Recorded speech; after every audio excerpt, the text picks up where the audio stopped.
Hello, everybody, and welcome to Pick and Roll, the NBA betting show on the Board YouTube channel, which is the NBA content division of the Hammer Betting Network. If you enjoyed this stream along the way, hit that like button to support the channel and subscribe to the Board YouTube channel for Pick and Roll shows that go live every weekday morning. To stay updated on all show activities and everything regarding the show and the channel, make sure you're following at the Board HQ on Twitter. And for even more coverage for all things sports betting across different sports, follow at the Hammer HQ on Twitter as well.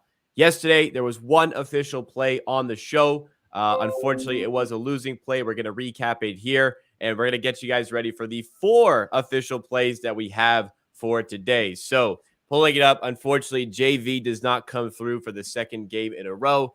Limited in minutes in this one against the Golden State Warriors, who went small. And he comes close, even in 22 minutes, but does not hit on his points or his rebound line. On the season now, 120 wins, 93 losses, 5.1% ROI.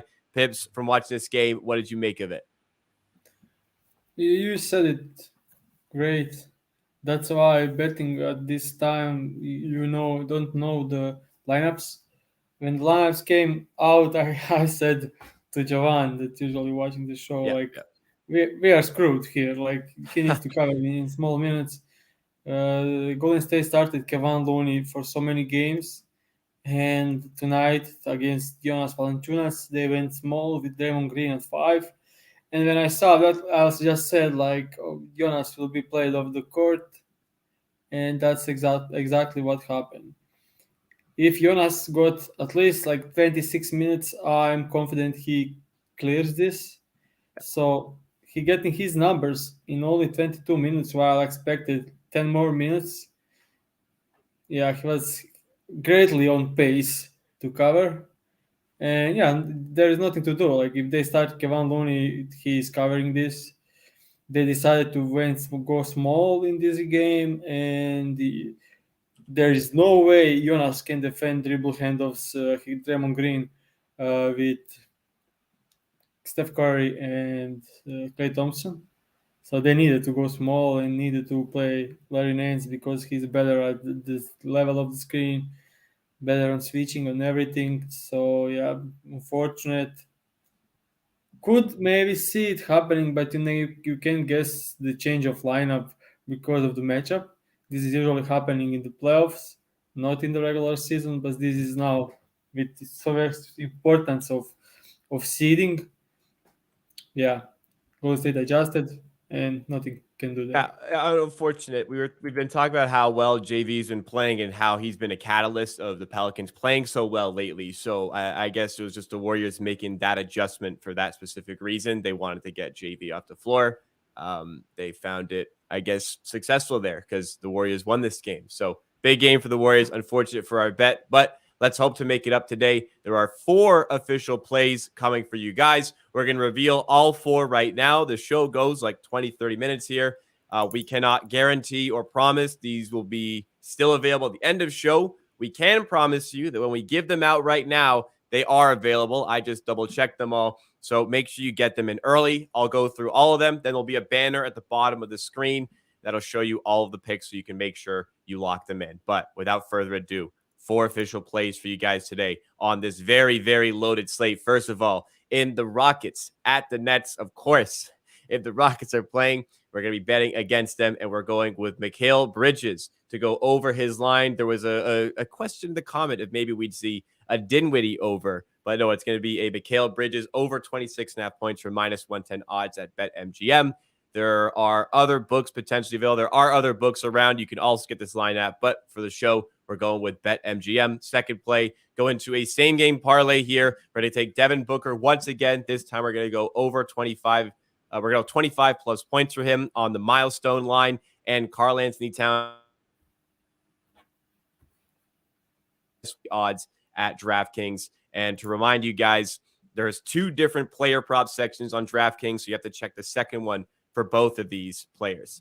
Third official play, another SGP, going with Domantas Sabonis to get 10 plus rebounds, 6 plus assists, and the Kings alternate spread at minus 4.5, which is minus 115 at DraftKings. Again, You're going to have to look for the milestone lines for these ones. I believe the assist line is over 5.5, though. So make sure you're checking out. Over 5.5 and 6+ mean the exact same thing if you guys are unaware, just so everybody's on the same page. And finally, in the Pistons and the Thunder game, going to our man SGA, the Canadian, my man SGA, over 28.5 points. And we're going with Jaden Ivey, 15+ points. Jaden Ivey is another player on the milestone line. This is minus 105 at DraftKings. And well, wow, loaded 4 picks, equal to the most we've ever had on the show, most that Pips has ever come through with, and hopefully worth the wait at the delayed start. So Pips, let's get started. The Rockets and the Nets. This is the first play with Mikal Bridges. What do you like about this one? So Mikhail just playing out of this world. He was great. Then he added some gasoline extra over the last couple of games. So he had 32 points against Cleveland Cavaliers, the best defense in the NBA. Then he had 27 points against the Miami Heat. Poor shooting game for him. Blowout. Still end up with 27 points against Jimmy Butler cover. That's not easy. Then last game, 44 points in a blowout loss against the Orlando Magic. So unbelievable scoring. Orlando Magic actually playing some good defense lately. Still, no chance for them to slow him down. 44 points. They played the Houston Rockets 3 weeks ago. We had Mikal Bridges on points with Dinwiddie assists. Now going just with Dinwiddie with Mikal Bridges points, as he had 30 points in the last game, even though it was a blowout. Huge game from Spencer. I don't expect the same game from Spencer tonight as he was struggling lately. So we are going with Mikal. Huge usage, 30+% usage over the last 4 or 5 games. Just a very important game for Nets to win. I expect him to play 38+ minutes tonight. If we take away the game where he played only first quarter, he's averaging 29.4 points in March per game. While having difficult schedule, he played Knicks, he played Celtics, he played Cleveland Cavaliers twice, OKC, Bucks, Heat. Like, that's not an easy schedule. Still averaged 29.4, and we now get 26.5 against the best matchup in the league in Houston Rockets. Just need to go for it. And he's playing huge minutes no matter what. And we can expect another huge minutes tonight. And yeah, Mikal, just unbelievable aggressive, unbelievable shot making. And it's crazy to see Mikal Bridges 26.5 line and then seeing a lot of value in that line. So he's been amazing, and we need to roll with him. But it's important game for the Nets, so they just need him to score a lot. And also, last game they get blown out by the Orlando Magic, so Houston should be able to compete in this game. And this is a good way to bring up one of the sponsors for the show, BetStamp. BetStamp, if you guys don't know, the easiest way to improve as a sports bettor, as you can use multiple sports books and always make sure you are finding the best possible odds. And we recommend using BetStamp as an odds comparison tool. So for the bets like this Mikal Bridges bet, we're getting a great price by going with the minus 110 for over 26.5 at BetMGM. If you're only using one or two sports books, you may be getting a minus 104 for 27.5 at FanDuel, or even minus 110 for the 27.5 line at Bet365. Bet365 and FanDuel, two of the most popular sports books, but if you're not always line shopping for the right price, you could be missing out. We want to let you guys know to sign up to all these different sports books by going through the link in the description of this video. You can use betstamp.app/theboard to sign up for these different sports books. It supports the show, and it does help with your sports betting as well. Let's move now into our second official play for today. It is the first of the 3 same-game parlays, and that is the Devin Booker bet, along with Karl Anthony Towns. Booker 25+, Towns 15+. Pips, going back to Booker, what do you like about this one? So probably KD being back tonight. He's questionable, but I think he is more of to play. They said he will play, so he will probably be playing tonight. Yeah.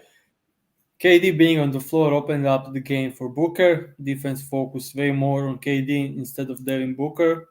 They played 3 games together. Booker had 37, 35, and 36 points in those three games. So his usage, no, that the usage went down. It actually went up, but quite some margin because now Crazy. he had like easy, had it easy.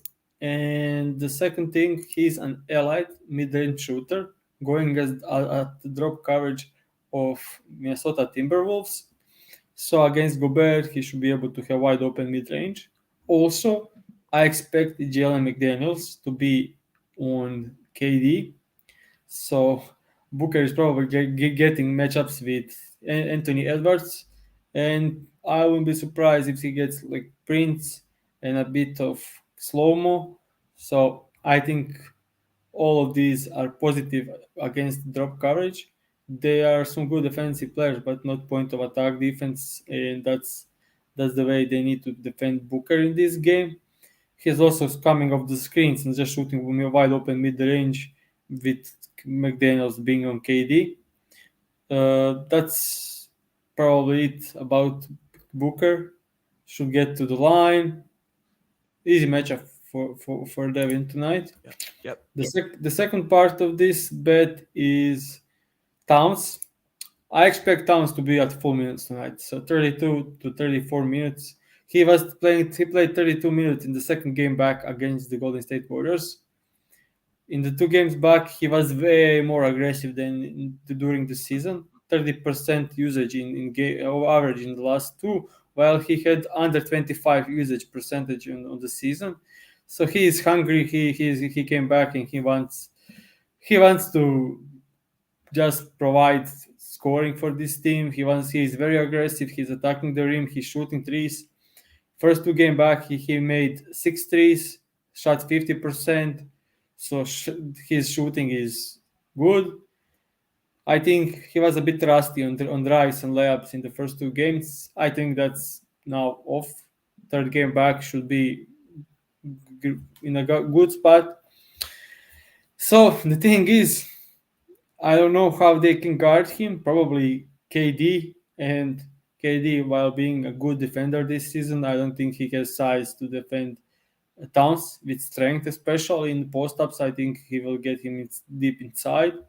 Also, shooting going through the screens, not easy for KD being so long. So I think Towns, and also getting to the line, probably because they follow him a lot, should be in a good spot, and he shouldn't be doing much on defense. I expect him to be on Joshua Koji, just staying on the corner and guarding spot up shoot, and that's good.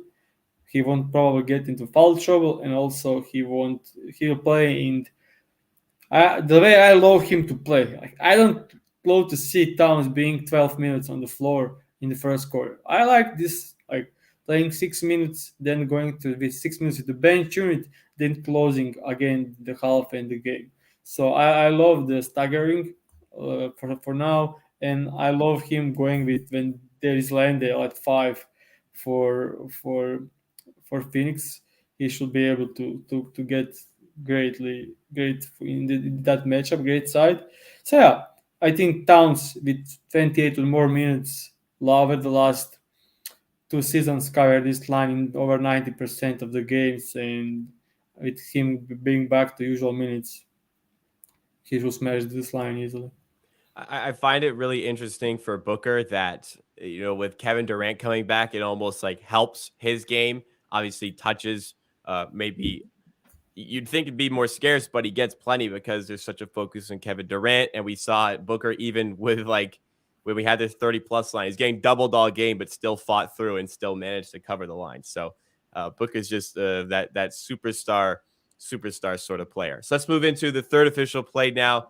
Going to Sabonis on the same game parlay here. A bit of a loaded same game parlay. So pull it up once again. But Sabonis, 10 plus rebounds, 6 plus assists, and the alternate spread of -4.5 for the Kings, -115 at DraftKings. What do you like about this? What do you like about Sabonis here? I just think this G League roster Yeah.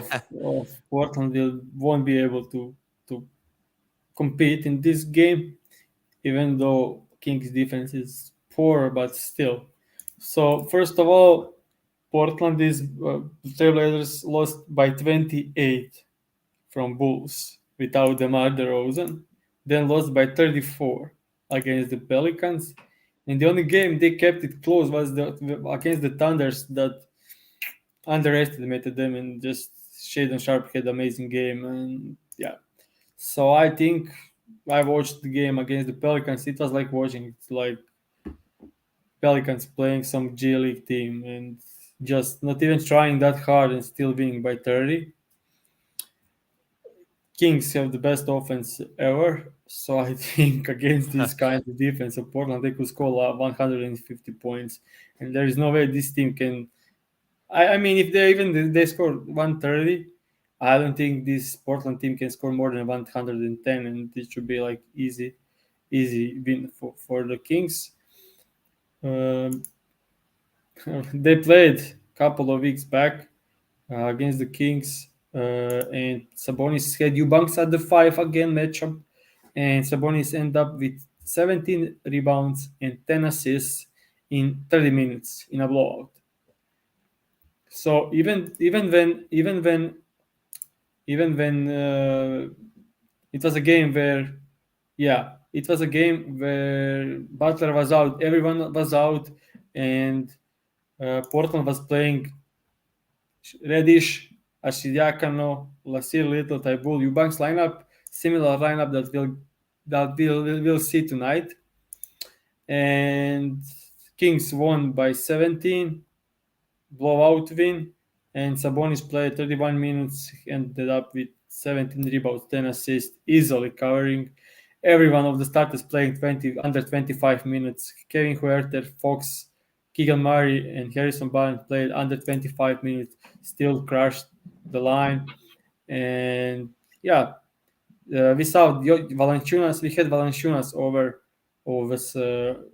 Portland 2 days ago. 3 days ago. 2 days ago, Jonas ended up with 21 rebound. He was double teamed whenever he tried to post up, and good luck double teaming Sabonis with all that power around him.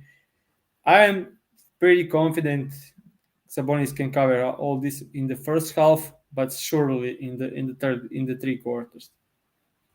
Wow. So I was going to ask if you're at all scared of the blowout potential. The spread is 13, 14-ish in this game, but if he gets it done in 3 quarters, then that's not really anything that you'd have to worry He's about. playing in the entire third quarter usually. So even if it's a blowout, he should still get 30 minutes. And he I think easily can get. Jonas had played 28 minutes in a blowout, and he had 21 rebounds. Very interesting. I think comparing rebounding, Jonas and Sabonis are probably the most similar players in the entire league, size and the way they rebound. So I think we can just look at it and expect similar numbers. All right. Completely makes sense there. Let's go to the fourth pick. There's a couple of comments we'll get to after the fourth pick of what people want to bet today. If you guys have anything else that you're betting, it's on your ticket today, let us know in the chat, and maybe we'll talk about it just after we get through this final pick here. Fourth pick, going to another same game parlay. Popular player on the show, Shea Gilgeous-Alexander, paired with Jaden Ivey. We're going with SGA 28.5, over 28.5. Ivy 15 plus, both of those on the point line for minus 105 odds at DraftKings. Pips, take it away on what you like about this matchup. Shea going against one of the worst defensive teams in the league that don't double team or anything should be pretty easy. Yeah. So Shea over the last 12 games, I think it's 12. Yeah, over the last 12 games, covered this line in 11. The only game he didn't cover this line was the game against the Lakers on a back-to-back where he was just too tired, and he still came up one. He had 27 points in that game. So Yeah. Shea just killing this line, especially against this kind of defense. And good thing is he sit out the game against the Hornets last night, and they lost. So huge loss for Thunders, and they don't like. Okay, we lost that game. No room for losing anymore. These kind of games. Shea needs to play. I think Shea is playing tonight. If they have any playing contingent. Like they need to They care. take care. And Shea needs to play big time minutes tonight. The Pistons, I think, with looking at that, this Oklahoma City Thunder teams barely won against the Portland by 6. They lost to the Lakers. They lost to the Clippers in a blowout. Struggling lately. So I think these Pistons could stay in the game. They had some good games, like blown out, but then still had some good games. Like the last game they played, the Bucks lost only by 9 points. So the second part of this bet is Ivy. Ivy had career high 32 points. So even though he had some foul trouble, he ended up scoring 32 points in 32 minutes against the Bucks, top 5 defensive teams in the league, with Brook Lopez as a rim protector. So yeah, I just think a high-paced game against the Thunders and no actual rim protection should be a good game for Ivy. He should run, he should get to the rim, he should score, he should get to the free throw line. As I said, he's coming into this game after scoring 20 points against the Raptors and then 32 points against the Bucks. I think that's a great matchup for him.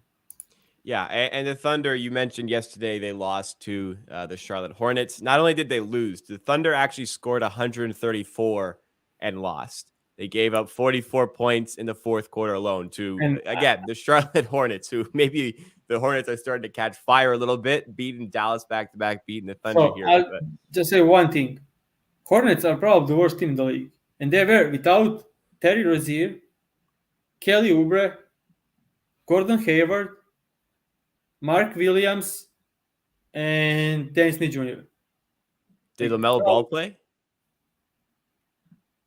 so LaMelo Ball is out for like quite some time, so I didn't want to mention Him as well. Yeah, so they played lineup Theo Maledon, PJ Washington, Mikhailuk, Nick Richards, Bryce McGovens, JT Thor, and Kai Jones. And won. Wow. That's a bad loss. Let's be Thunder, honest. man. Let's be honest. The Pistons have a better team than this team of the Hornets. They started Svi Mykhailiuk in 2023. This is James Bouknight, JT Thor. These are all like I don't want to disrespect guys, but this is like Bouknight, Kai Jones, JT Thor, Theo Maledon, Bryce McGowan. They're all G League merchants, and they all had prominent roles yesterday. Oh my goodness. So Thunder, man. Interesting point. Svi Mykhailiuk played 14 games with Hornets, 19 minutes per game. He's scoring 7 points on average with 45% from 3. This guy Raptors had him last year. This guy couldn't hit a 3 to save his life. Yeah. All right. Well, enough on that. Enough on Charlotte. Thunder, fast-paced game. Ivy, expect him to get some points, a little resistant to rim. Shea needs a massive game for the Thunder. We like this one here. So those are your 4 official plays. A couple of plays from the chat here that I'll pull up to get your opinion, Pips. First of all, fresh in memory, Sabonis, HCC says he likes the look of Sabonis on the triple-double, 400. What do you think of that first one? Yeah, should work. Like that one, good, high plus money. And a second one, somebody's asking about the Nets game from earlier on. This is P-Dubs Nation asking for potentially SGP instead of a straight play on Bridges to get Dinwiddie 15 plus and Bridges 25 plus. You mentioned you haven't liked Dinwiddie's game lately, but what do you think about this one for plus 110 odds? He was 0 from 11 last game against the Magic. So he is a player that can have like 30 points game and the next game 6-point game playing 40 minutes. So not a huge fan of including him in same game parlays. Very inconsistent. Mm-hmm. I actually not a fan of betting Bridges 25 points. If you want to play Bridges 25, you can as well just bet over 26.5. I'm not a fan of 2 points lower lines than the regular lines and getting almost the same price. This is a bit better, but not that better. So I'm usually when I'm taking same game parlays, it's 3 point difference than the regular line, because 2 point difference could be just one like layup difference. Also, yeah, that's on that question. Makes sense. I like Yeah, that insight you're looking for. Big difference from it's like playing.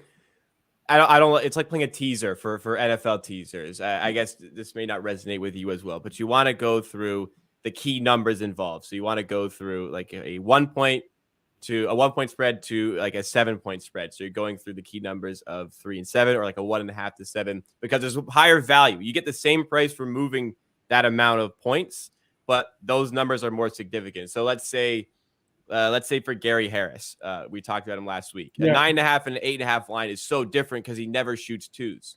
So you want to get additional yeah, value, and even though it's one he point. Not all points are equal.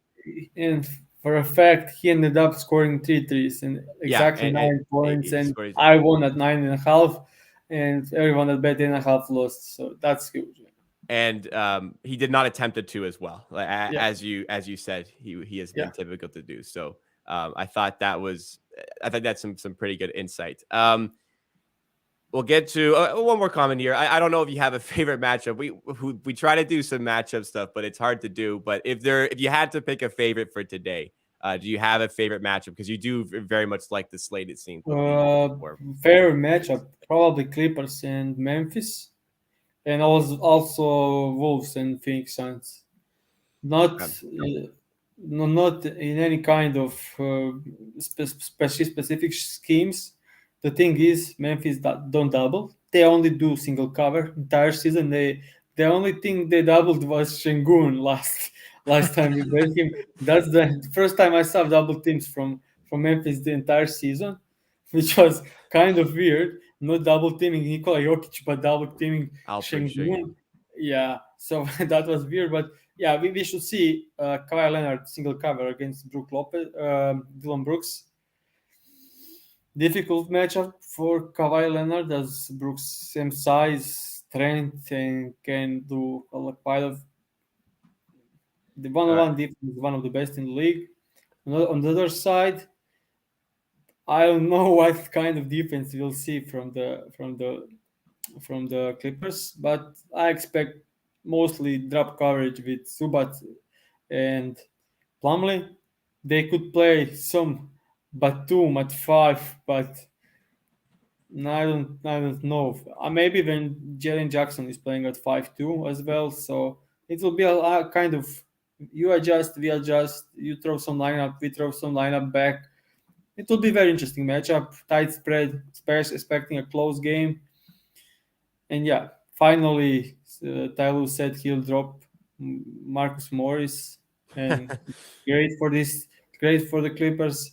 They will play Batum and Covington, which I love both more than Marcus Morris on both sides of the court. So yeah, that's on first one. Second one, I actually talked about it. We'll see. Wolves, great. We had so many good words on the on the last show about them, and now playing the Suns with KD, real test for them. We'll see how that ends. I think they can compete till the late. They can win this game. We'll see how good is KD back. Yeah, that will be interesting game. Very interesting game. We'll see how the Suns will defend against the size. I think the biggest size in the league is the Wolves. They have size everywhere, and now playing against the team that when KD was out, they had some troubles with Torrey Craig at 4, Joshua Kogi at 3, and now with KD the size is back, but still it will be interesting to see how they may match up against this Wolves team.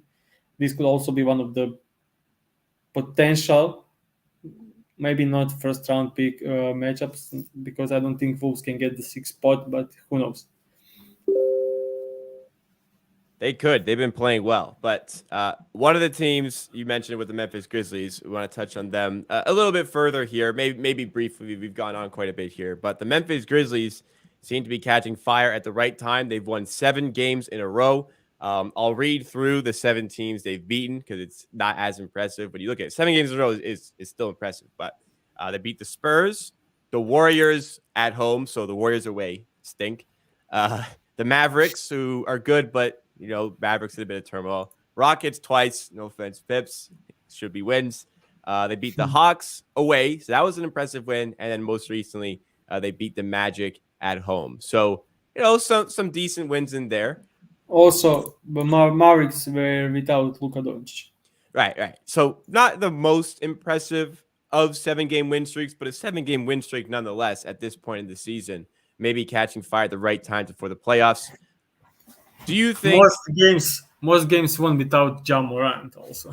Yes, but Ja Morant is back. They seem to be just picking up where they left off. Do you think Western Conference teams are afraid of playing the Memphis Grizzlies at all in the playoffs? I don't think they are afraid because of lack of experience. They had some last year, but this is still a very young team and very cocky team. That's usually a good team to play against when you are like Phoenix Suns, when you are Golden State Warriors. I think Golden State Warriors would love to play Memphis Grizzlies in the first round. Probably that would be a great series, yeah, man. That would go amazing. I'm just going to say Jaren Jackson, with being the defensive player of the year, I'll just read his numbers in March. 21.5 points, 7 rebounds, 1 assist, with all these unbelievable numbers. 3 stocks a game average with 21.5 points, 7 rebounds, 1 assist, while shooting 62% through shooting from the field. Wow. That's Jaren Jackson just took a step. His shooting 3 is finally great. He had poor start to the season, but on the season he is 34%. But if you exclude the first month, he is 37%. So, yeah, Jaren Jackson is starting to be a real threat. Yeah, if I could add on Jaren Jackson. So in this stretch, Ja Morant's been away from the team. We know why. Steven Adams been injured. So as much as Steven Adams isn't like a massive offensive threat, he's a very, very good offensive rebounder, which offensive rebounding is creating offense at the end of the day. So he does that. But I think what's helped with this stretch of games with all these injuries is that it's kind of forced them to get Jaren Jackson Jr. in his bag a bit and make him create for himself. And to the surprise of maybe even the Grizzlies coaching staff, he has taken on this role. And all throughout the season, this has been a pretty rough half-court offense. But if they can integrate Ja Morant into this team and still give these reps to Jaren Jackson, I think that this is going to be a tough team. Now, I'm not saying that Western Conference teams are afraid of them. I think, like we've talked about, there's probably more than 8 teams who can come out of the West the way it's kind of shaping up. So I don't think the Warriors are afraid of them. I don't think the Timberwolves are afraid of them. That would also be a good rematch from last year for both. But the Memphis Grizzlies, I think, are just as capable as any other to come out of the Western Conference this season. Also, I just hope Steven will be back for the playoffs. Yes. Yeah, he's just huge inside. Rim protection with his size. Screens for Morant and Bain. Yes, that's huge. That's a good point. That's huge. And they are down.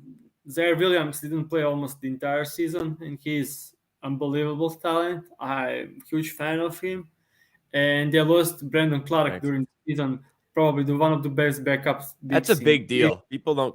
He was amazing last season. He was amazing last season in the playoffs. I don't know if you remember, but I'll just take a second just to get his numbers in the playoffs last season. So he played 25 minutes, 12 points, 7 rebounds, 2 assists, and almost 2 stocks per game. He was huge for them, really big, and especially in the first round against the Wolves, he averaged almost 15 points a game. Yeah, it's just something that people aren't really factoring in as much. Because Brandon Clark's a good player. It allows him to play a bit more mobile, a bit smaller, and like you said, great in the playoffs. Shout out Canada once again. More Canadian NBA talent I like to see. But yeah, Grizzlies are a good team. So I mean, we always talk about how competitive the West is. It's going to be very, very exciting.